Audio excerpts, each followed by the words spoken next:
SI भर्ती परीक्षा 2021 को रद्द करने और आरपीएससी के पुनर्गठन की मांग को लेकर धरने पर बैठे नागौर सांसद हनुमान बेनीवाल को कूच के दौरान पुलिस ने हिरासत में लिया है और उन्हें हिरासत में तो लिया गया। दरअसल बताते चले कि एसआई भर्ती परीक्षा में हुए भ्रष्टाचार और धांधली के खिलाफ हनुमान बेनीवाल पिछले 7 दिन से धरने पर बैठे थे और परीक्षा को रद्द करने की मांग उठा रहे थे।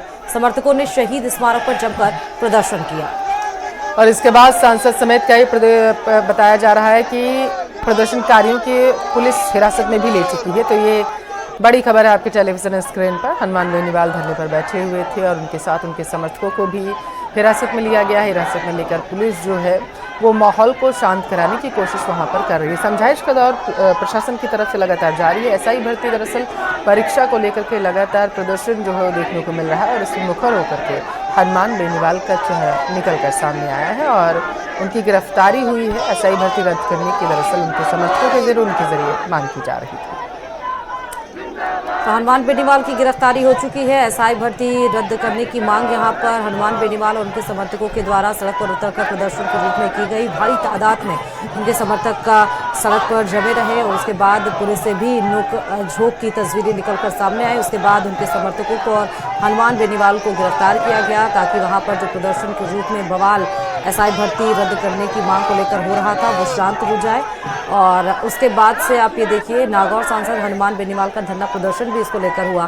हालांकि ये तस्वीरें उस समय की हैं जब एसआई भर्ती परीक्षा 2021 को रद्द करने की मांग को लेकर हनुमान बेनीवाल सड़क पर उतरे थे।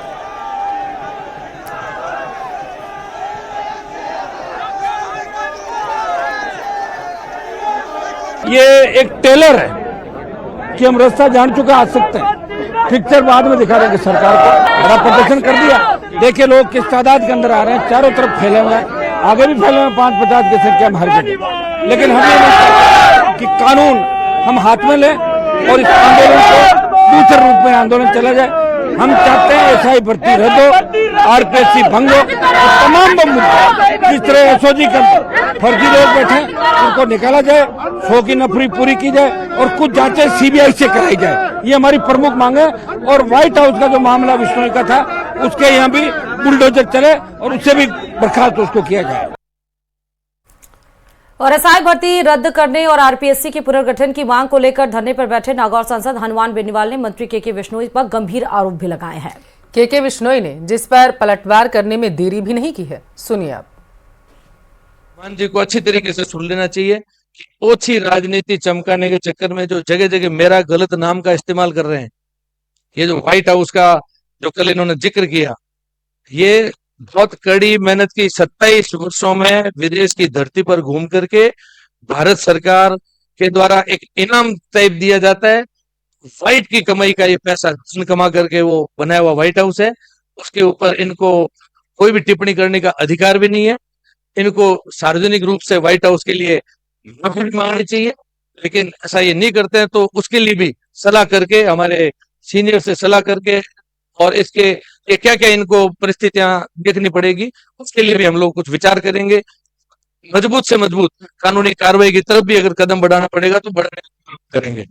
मैं मेरी तरफ से इतना ही कहना चाहूंगा, जो भी इन्होंने टिप्पणियां करी है बिल्कुल निराधार है और इनके इन आरोपों की समय इनके साथ चीजों का जवाब देगा। ये एक टेलर है कि हम रास्ता जान चुका आ सकते हैं, पिक्चर बाद में दिखा देंगे सरकार को। मैंने कहा तो कही जाऊंगा, बड़ा प्रदर्शन कर दिया, देखिए लोग किस तादाद के अंदर आ रहे हैं, चारों तरफ फैले हुए हैं, आगे भी फैले हुए हैं 5-50 की संख्या में हर जगह। लेकिन हम ये नहीं चाहते कि कानून हम हाथ में लें और इस आंदोलन को दूसरे रूप में आंदोलन चला जाए।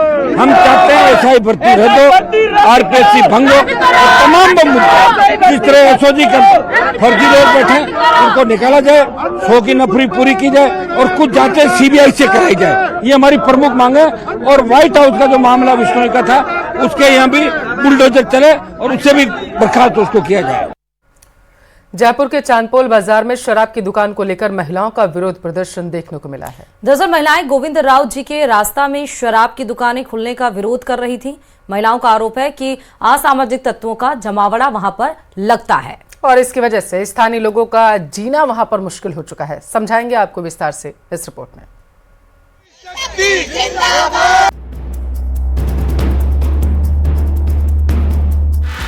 परकोटे में चांदपोल बाजार स्थित गोविंद राव जी के रास्ते में कॉर्नर पर खुली शराब की दुकानों को नियमों के खिलाफ बताकर स्थानीय लोगों ने इनका विरोध करना शुरू कर दिया। इसी कड़ी में भारी संख्या में महिलाओं ने विरोध जताया, नारेबाजी की। महिलाओं की मांग है कि गोविंद राव जी के रास्ते में आने वाली शराब की दुकान को बंद किया जाए। महिलाओं का आरोप है कि शराब की दुकान पर असामाजिक तत्वों का जमावड़ा लगा रहता है, जिसके चलते उनका जीना मुश्किल हो गया है। दुकान घर पे शराब पी के वहाँ जाके पड़ जाते हैं, सो जाते हैं और बोतलें पटकते हैं, फिर ऊपर किवाड़ों की धक्की देते हैं। हमें एक ही चीज चाहिए, यहाँ से दारू की दुकान हटा। बस मेहमानों ने आना बंद कर दिया, लोग घर बेच बेच के चले गए। ऐसे बोलते हैं यहाँ कौन रहेगा जब कुछ सुरक्षित नहीं है। स्थानीय लोगों का आरोप है कि दुकान बंद करने की मांग को लेकर आबकारी आयुक्त, जिला कलेक्टर और पुलिस कमिश्नर को ज्ञापन दिया गया है। इसके अलावा सीएम से भी शिकायत की गई है, लेकिन अभी तक कोई कार्रवाई नहीं हुई। विरोध कर रहे लोगों का आरोप है कि विभाग ने जिस जगह पर दुकान आवंटित की है वहां से 120 मीटर की दूरी पर मंदिर है, जबकि मंदिर से 200 मीटर के दायरे में दुकान आवंटित नहीं होनी चाहिए। इसके अलावा इस दुकान से देर रात तक अवैध तरीके से शराब बेची जा रही है। शराब पीने के बाद लोग गाली गलौज करते हैं। शाम के समय निकलना यहाँ से बंद हो गया। आते हैं गंदी गंदी हरकतें करते हैं, गलत बोलते हैं, गलत इशारे करते हैं। बहरहाल विरोध प्रदर्शन के बीच स्थानीय लोगों ने दुकान बंद करने पर उग्र आंदोलन की चेतावनी दी है। क्या जनप्रतिनिधि, क्या सरकार, क्या आबकारी विभाग इस आवाज को सुनेगा? क्या वो दुकान को बंद करने में इस स्थानीय लोगों का सहयोग करेगा? कैमरा पर्सन अविनाश के साथ विष्णु शर्मा, न्यूज 18 राजस्थान, जयपुर।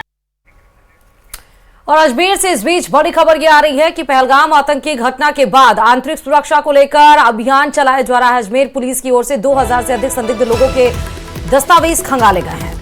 दरगाह और सरवाड़ थाना क्षेत्र में 6 बांग्लादेशी डिटेन किए गए। पुलिस ने अब तक 23 बांग्लादेशियों को डिटेन किया है।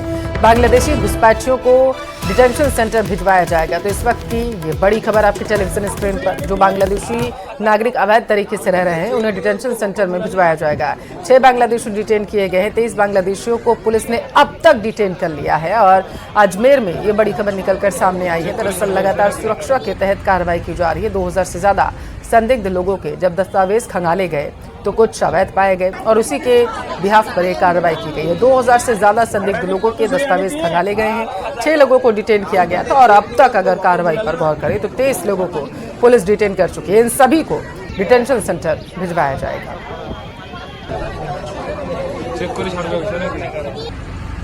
पुलिस मुख्यालय की तरफ से एक विशेष अभियान चलाया जा रहा है, जिसमें जो भी विदेशी नागरिक निवासरत है, जिनके पास अवैध दस्तावेज है, उनकी पहचान कर उनको विभिन्न स्थानों पर डिटेंशन सेंटर्स बनाए गए, वहाँ पर भेजने के दिशा निर्देश दिए गए हैं। इस संबंध में श्रीमान एसपी साहब अजमेर के द्वारा सर्किल स्तर पर, थाना स्तर पर विभिन्न टीमों का गठन किया गया है और इस विशेष अभियान के तहत अधिक से अधिक ऐसे संदिग्ध नागरिकों की पहचान की जा रही है जिनके पास वैध दस्तावेज नहीं है। और इसी परिप्रेक्ष्य में आज पुलिस थाना क्रिश्चियनगंज के द्वारा सुबह 5 बजे से एक प्रभावी कार्रवाई की गई, जिसमें तकरीबन 350 से 400 लोगों को डिटेन किया गया है और उनसे जो भी उनके वैध दस्तावेज हैं वो मांगे जा रहे हैं और उनके दस्तावेजों की पहचान होने के पश्चात जो भी उचित कार्रवाई होगी वो की जाएगी। निकायों और पंचायत के पुनर्गठन के मामले को लेकर प्रदेश की राजनीति की पार्टियां अपने अपने हिसाब से आपत्तियां और सुझाव सरकार के सामने रख रही हैं। और इसी कड़ी में आज प्रदेश भाजपा मुख्यालय पर पंचायती राज पुनर्गठन के मामले को लेकर एक अहम बैठक हुई और इस बैठक में भाजपा के वरिष्ठ नेता शामिल हुए हैं। बैठक में सरहदी जिले बाड़मेर और जैसलमेर के पार्टी के जनप्रतिनिधियों और नेताओं को बुलाया गया था और इसी पर देखिए यह रिपोर्ट।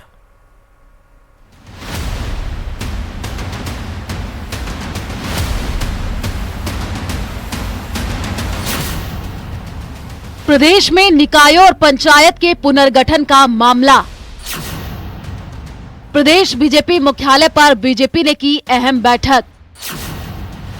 बीजेपी के वरिष्ठ नेताओं ने लिया हिस्सा। निकायों और पंचायत के पुनर्गठन के मामले में कांग्रेस के आरोप प्रत्यारोप के बीच प्रदेश मुख्यालय पर बीजेपी ने अहम बैठक की, जिसमें बीजेपी के वरिष्ठ नेताओं के अलावा सरहदी जिले बाड़मेर और जैसलमेर के पार्टी के जनप्रतिनिधियों और नेताओं को बुलाया गया। दोनों जिले के बीजेपी जिला स्तरीय समितियों ने भी हिस्सा लिया, जिसमें निकाय चुनाव और पुनर्गठन के मसले पर चर्चा की गई। प्रदेश में इस मसले पर सत्ता पक्ष और विपक्ष के बीच आरोप प्रत्यारोप का खेल चल रहा है। इस मसले पर जब वरिष्ठ नेता राजेंद्र राठौड़ से सवाल किया गया तो उन्होंने कांग्रेस पर जोरदार हमला बोला और कहा कि कांग्रेस ने पुनर्गठन में जो खेल खेला था वो किसी से छिपा नहीं है।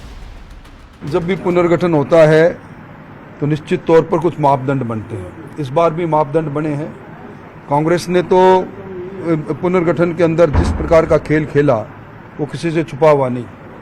स्थानीय निकाय में एक वार्ड 10,000 का हो और एक वार्ड 1,000 का हो, इस प्रकार के आज भी वार्ड बने हुए हैं। इसी प्रकार की ग्राम पंचायतें बनी है। हम नीतियों के आधार पर भारतीय जनता पार्टी का मंत्रिमंडल की उप समिति फैसला करेगी जो ठीक करेगी। गौरतलब है कि कुछ दिन पहले पूर्व सीएम अशोक गहलोत ने निकाय चुनाव को लेकर प्रदेश सरकार पर निशाना साधते हुए कहा था कि प्रदेश की बीजेपी सरकार मनमाने तरीके से पंचायती राज एवं नगरीय निकायों के पुनर्गठन का काम कर रही है। मैं ऐसा पहली बार देख रहा हूं कि सारे नियम कानून तोड़े जा रहे हैं। जवाब में पूर्व प्रदेश अध्यक्ष डॉक्टर अरुण चतुर्वेदी ने कहा कि बीजेपी जहां नियम कानून के तहत पुनर्गठन का काम कर रही है, जबकि कांग्रेस के समय में पंचायत का और निकायों का पुनर्गठन बिना किसी तर्क के, बिना किसी आधार और बिना किसी नियम के तहत किया गया। संभवतः आजादी के बाद चौथी बार राज्य सरकार पंचायतों का और नगर निकायों का परिशमन कर रही है। हर पार्टी अपने हिसाब से निकायों का कैसे पुनर्गठन हो, पंचायतों का कैसा पुनर्गठन हो, इसके ऊपर अपनी अपनी पार्टी स्तर पर एक्सरसाइज कर रही है। भारतीय जनता पार्टी भी संगठन के स्तर पर सरकार के जो नियम बने हैं उन सब नियमों के मापदंडों के अंतर्गत अपने सुझाव प्रशासन और सरकार को पहुंचाने का प्रयास कर रहे हैं, जिसके माध्यम से एक समग्र दृष्टि को ध्यान में रखते हुए पंचायतों निकायों का हो। आज पार्टी के कार्यकर्ताओं ने जो जो सुझाव थे आज उनको दिए हैं और अपने स्तर पर जिला प्रशासन को उसको सुझाव पहुंचाने वाले हैं। कहीं किसी प्रकार का सहमति का अभाव था तो उसको बैठ करके हमने सब कार्यकर्ताओं के साथ बैठ करके सहमति बनाने का प्रयास किया। दरअसल कांग्रेस का आरोप है कि बीजेपी मनमाने तरीके से पंचायती राज और नगरीय निकायों का पुनर्गठन कर रही है, जिसमें नियम कानूनों का उल्लंघन कर रही है। अफसरों को डरा धमकाकर सीमांकन कराया जा रहा है, कलेक्टरों पर भी दबाव बनाया जा रहा है। पुनर्गठन में जनसंख्या के अनुपात के नियमों का भी पालन नहीं किया जा रहा है। राजस्थान में भारतीय जनता पार्टी की सरकार द्वारा पंचायतों निकायों का पुनर्गठन केवल राजनीति से प्रेरित होकर के भाजपा को किस तरह से जिताया जा सके, किस आधार पर किया जा रहा है। जन भावनाओं को, जनता की अपेक्षाओं को दूर रख करके, ताक पर रख करके भारतीय जनता पार्टी की सरकार केवल और केवल जो भाजपा के ऐसे नेता हैं, अब जनप्रतिनिधि भी नहीं है, उनके द्वारा दिए गए सुझावों के आधार पर पुनर्गठन किया जा रहा है। और कांग्रेस पार्टी समेत जो भी जनप्रतिनिधि रहे हैं या आम जनता के नुमाइंदे हैं, कलेक्टर्स को रिप्रेजेंटेशन दे रहे हैं, ऑब्जेक्शन दे रहे हैं, उन पर कोई निर्णय नहीं किया जा रहा है। केवल और केवल भारतीय जनता पार्टी को जिताने के लिए, भारतीय जनता पार्टी का बोर्ड बनाने के लिए, भारतीय जनता पार्टी कैसे जीत सके, इसको आधार बना करके ही पंचायतों और नगर निकायों का पुनर्गठन करने की कवायद भारतीय जनता पार्टी कर रही। बहरहाल सरकार इस साल नवंबर में निकाय चुनाव कराने की तैयारी कर रही है, लेकिन विपक्ष सरकार पर गंभीर आरोप लगा रहा है। बहरहाल आरोप प्रत्यारोप के बीच देखने वाली बात ये होगी कि कैसे बीजेपी विपक्ष के हमलों को बेअसर साबित करती है। जयपुर से न्यूज़ 18 राजस्थान के लिए सुधीर शर्मा की रिपोर्ट। पहलगाम आतंकी हमले के बाद सुरक्षा एजेंसियां एक्टिव मोड में नजर आ रही हैं। राजस्थान इंटेलिजेंस विंग ने जैसलमेर जिले में पाकिस्तान बॉर्डर के करीब एक आईएसआई जासूस को दबोच लिया है। आईएसआई जासूस को दबोचा गया और इसी के साथ आरोपी पठान खान देश की सेना से जुड़ी जानकारियां दुश्मन तक भेज रहा था। और इस रिपोर्ट में देखिए कैसे पठान खान आईएसआई के संपर्क में आया और पाकिस्तान में जाकर उसने ट्रेनिंग ली थी। आतंकियों पर स्ट्राइक, जासूसों का गेम ओवर। देश का गद्दार गिरफ्तार, अब उगलेगा राज। 12 साल पहले पाकिस्तान जाकर ली ट्रेनिंग, सेना के मूवमेंट से कर रहा था खबरदार। पहलगाम के हमले के बाद सरकार ने आतंकियों पर स्ट्राइक करना शुरू कर दिया है। देश के गद्दारों के खिलाफ हो रही कार्रवाई में राजस्थान पुलिस के इंटेलिजेंस ब्रांच की टीम ने बड़ी कार्रवाई करते हुए एक जासूस को गिरफ्तार किया है। गिरफ्त में आया पठान खान जैसलमेर के मोहनगढ़ का रहने वाला है, जो पिछले 12 साल से पाकिस्तानी जासूस एजेंसी ISI के लिए काम कर रहा था। राजस्थान इंटेलिजेंस की टीम ने जब पठान खान से पूछताछ की तो सामने आया कि पठान खान 2013 के बाद में भी पाकिस्तान आता जाता रहा है। वो लगातार ISI के अधिकारियों के संपर्क में था और उनसे सूचनाएं आदान प्रदान करने के एवज में मोटा धन ले रहा था और इसी तरीके से रुपयों के लालच में आकर के पठान खान लगातार सामरिक महत्व की सूचनाओं को ISI के साथ साझा कर रहा था। उसके बाद जब पठान खान को गिरफ्तार किया तो उसे जयपुर लाया गया और यहीं पर उसे कोर्ट में पेश करके 6 दिन के रिमांड पर लिया है। जैसलमेर से जासूसी के आरोपी पठान खान को पकड़कर जयपुर लाया गया है, जहां संयुक्त रूप से सुरक्षा एजेंसियों के द्वारा गहनता से पूछताछ की जा रही है। उसे 6 दिन के रिमांड पर लिया गया है। जैसलमेर के SP सुधीर चौधरी ने बताया कि पठान खान इंटरनेशनल बॉर्डर के आसपास संदिग्ध गतिविधियों के चलते निगरानी में आया था, जिसके बाद गहन पूछताछ में खुलासा हुआ। जो भी हमारे को निर्देश प्राप्त होते हैं उसमें हम त्वरित रूप से कार्रवाई करते हैं और जो रिसेंटली पठान खान को डिटेन किया है तो लोकल पुलिस के कोऑर्डिनेशन से किया गया है। इस बारे में अधिक डिटेल्स में आपको नहीं दे पाऊंगा, परंतु आपको इतना जरूर आश्वस्त करूंगा, इस प्रकार का कोई भी व्यक्ति जो कि यहाँ की सूचना, क्योंकि ये एक डिफेंस एरिया है, बॉर्डर एरिया है, उसके अलावा काफी क्रिटिकल इंफ्रास्ट्रक्चर यहाँ पे है, अगर कोई भी व्यक्ति ये बॉर्डर पर सूचना देगा तो उसके खिलाफ सख्त कानूनी कार्रवाई की जाएगी और पुलिस और इंटेलिजेंस एजेंसीज लगातार नजर बनाएंगी।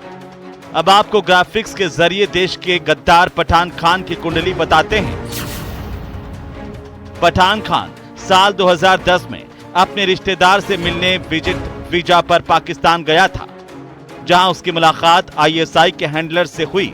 बातचीत में उसका ब्रेन वॉश किया गया। इसके बाद उसे भारतीय सेना की सामरिक जानकारी देने के लिए तैयार किया गया। इस एवज में ISI ने पठान खान को रुपयों का लालच दिया, उसे एक भारतीय मोबाइल और सिम खरीद कर दिया।